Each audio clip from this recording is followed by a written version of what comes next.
Hi guys, this is Professor Lacera. I am here at Mercy College Studio A, getting ready for Recording Workshop 1, and I'd like to give you a quick tour of Studio A so that you are familiar with the gear and also so that you know where to find it. We're going to start with the main rack. At the top left, we have our patch bay, and there are a total of 6 rack units here. You can call the individual units a patch bay, or you can call the whole thing a patch bay.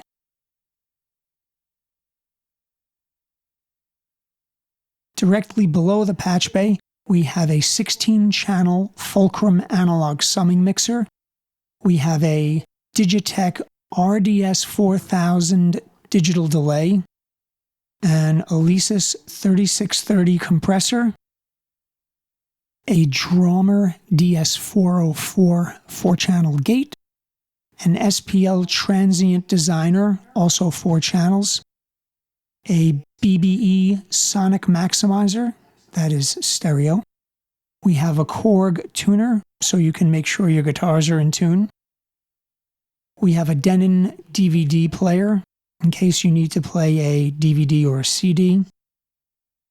And then at the bottom of the rack, we have a microphone input panel, and that gives you an easy way of connecting microphones into the system without running cables underneath the doorway.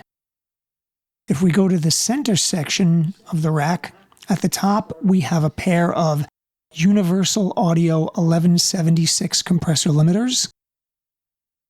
We have a pair of Chandler Germanium compressor limiters. We have an API 2500 stereo compressor. We have a pair of Empirical Labs Distressors compressors.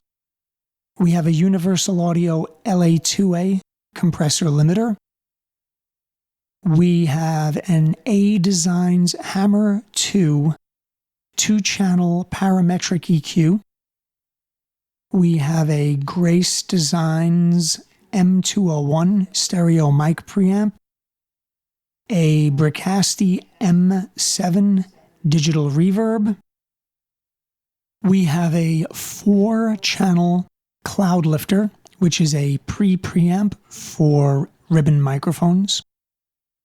We have a power strip, and then we also have a disk drive connected to the computer if you should need it. On the right at the top, we have a turntable. If you need to transcribe some vinyl, feel free to use this, or if you want to just listen, you're welcome to use it. But please don't use this for scratching. We don't want to damage anything. At the top of the rack, we have a couple of power controllers, and it's really important that you use these in the order they're intended. When you're turning the room on, the top power strip gets turned on first.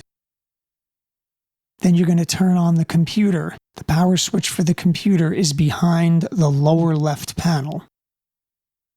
After the computer has been turned on, you can come back to the rack and then turn on the second power strip, which will power up the monitors. So, in order: top power strip, computer, second power strip. And that helps prevent any turn-on noises from the gear from reaching the speakers. Directly below that, we have a Grace M908. This is the rack chassis for the monitor controller, and you'll see the remote is on the desk. We'll get to that in a second. Directly below this, we have 2 API 500 series racks with all kinds of wonderful toys here. The top rack has 4 channels of SSL EQ. Then we have 4 channels of API EQ. You have a pair of parametrics and a pair of graphics, 550s and 560s. We have a pair of Shadow Hills Mono Gamma microphone preamps. That brings us to the lower API rack. We have 4 DBX 560A compressors. We have a pair of Empirical Labs de-essers. We have a pair of Standard Audio Levelor compressors, which are a lot of fun. And then we have an SSL G series bus compressor. Below the 500 series rack, we have a stereo Neve 1073 mic pre-EQ. These have built-in DIs, so if you need to DI an instrument, you have a front panel input there. And then below that, you have the Hear Technologies hub, and this is the brains for your headphone system. This takes in 16 channels of audio and then connects to the mixers that we use out in the studio. Down here, we have 3 Avid HDIO interfaces. We call the top one the A interface, the middle one is the B interface, the lower one is the C interface, and this is how you get all of your audio in and out of Pro Tools. So there you go, that's the main rack in Studio A.